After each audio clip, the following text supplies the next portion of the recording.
Hello, my name is Phil Burris. I'm president of Citizens for Community Values based here in Greater Cincinnati. We're a pro-family organization striving to build better and safer communities.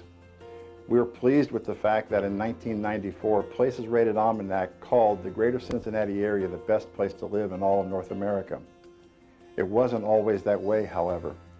In fact, in Northern Kentucky, we had a very serious problem. Prostitution, illegal gambling, strip bars, pornography, and in fact some people called it a modern-day Sodom and Gomorrah. The good news is that they cleaned it up.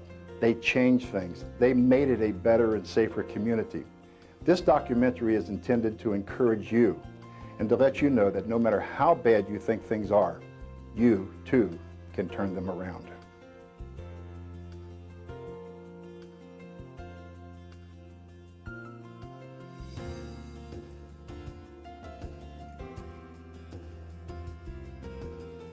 Across the river from Cincinnati, the northernmost tip of Kentucky juts like a crown along the banks of the Ohio River.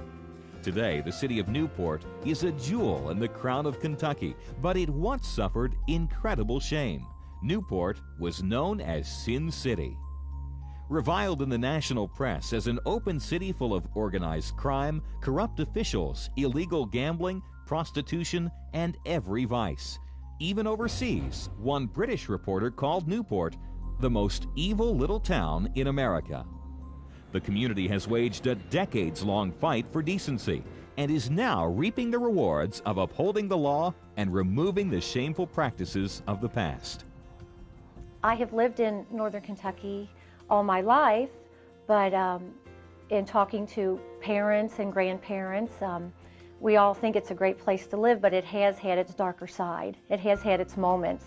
I am fortunate to say I haven't actually lived in some of those times that I've heard about, but I know enough to say thank you to those before me who had the foresight not to look the other way.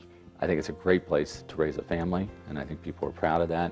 If you take a look at the population just in our county, people usually end up coming back here, whether they go away to school or different things. They're very happy and content. The Northern Kentucky area, Newport in particular, has changed dramatically in recent years. It is now one of the prime real estate locations of the greater Cincinnati area. In fact, the whole riverfront area is being built up so beautifully. And in fact, my husband and I are going to be empty nesters soon, and we are actually considering moving to the area that we wouldn't even drive to when I was a young child. Newport is growing faster than Cincinnati is. All you have to do is drive by our riverfront to see the new aquarium and then all the other new projects that are coming. I don't think they would have ever been here had we still had Cinemax, had we still had the adult bookstore, had we still had the 17 strip bars up and down Mama Street. I think we have made Newport and Campbell County and Northern Kentucky, for that matter, a better place to live. You know, it's cleaner, it's more family friendly. You don't have all the garbage that you had going on back then. And I think it's just a better community with higher morals than it was before we started the fight. The historic rise from the shame of decadence to the renewal of decency is a story of hope and an encouragement to communities across the nation.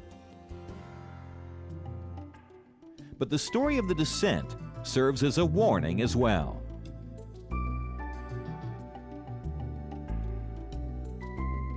The early start of illegal gambling and prostitution is traced to activities near the local Army barracks after the Civil War. By the early 1900s, gambling and prostitution were well-established businesses. In the 1930s, Newport, with a population of 30,000, reportedly had 44 gambling establishments and 14 houses of prostitution. After Prohibition, organized crime became a prominent force in northern Kentucky as they replaced the once lucrative bootlegging with illegal gambling establishments. Local officials and law enforcement became corrupt. 87-year-old Christian Seifried has lived in Newport most of his life. Back in the 1940s and 50s, he felt there was little an ordinary citizen could do. It's not moral for these things to be within our community. It does affect you because it affected our community very deeply. we could, and it did happen many times, people could commit murder in the Campbell County and walk out of the courthouse a free person.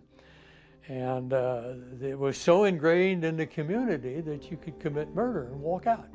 Everybody knew that the bars and the places in Newport were run by gangsters. And there were worse things talked about freely.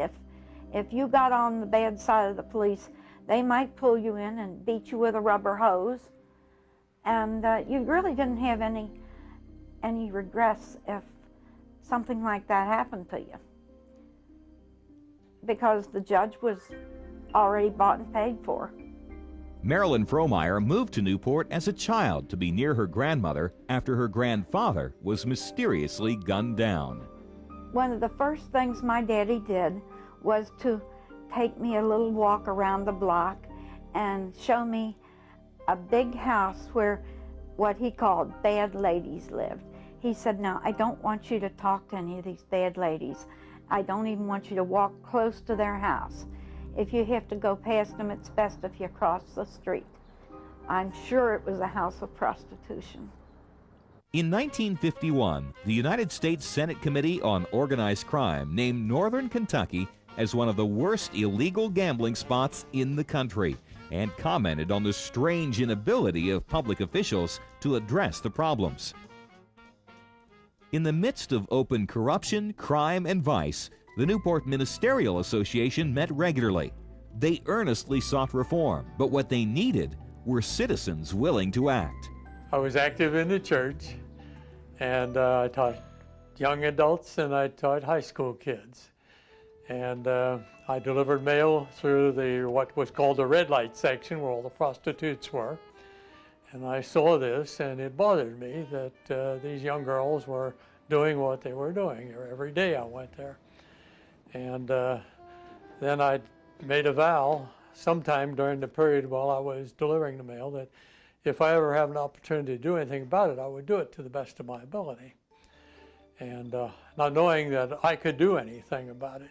In 1957, Monroe Fry wrote an article in Esquire magazine of a study that he made of prostitution throughout the United States.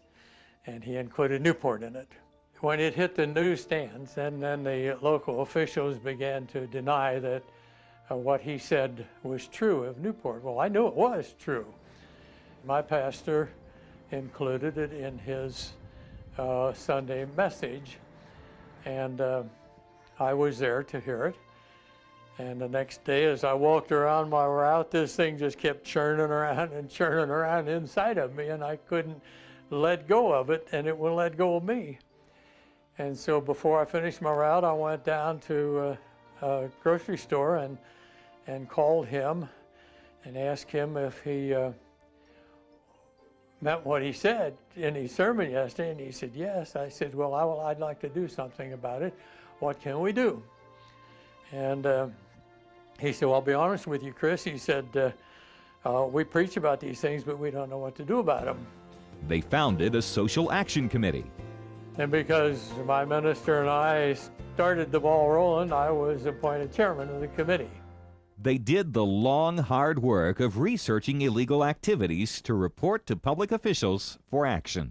Where it exists in the community, it exists because the officials of the community allow it to be there. All of the gangsters owned all of the judges and the police and the prosecutors, and everybody knew that. And they talked about it freely, and you know, people didn't elect these officials because they thought they were honest. They elected the people because they thought of what it will do for me. We went to the officials, we got no response from them, whatever, and then we decided to take it to the church. And we visited all of the churches in Newport, Campbell County, and we said we have to know what we're talking about again when we go to the churches. So we decided that we would look up the duties of the officials of the community, the elected officials of the community. Constitution provides for their duties. And when you place the duties against what was happening in Newport, they just weren't doing their duty. That was it. With the groundswell of public support, The Social Action Committee went after the corrupt officials.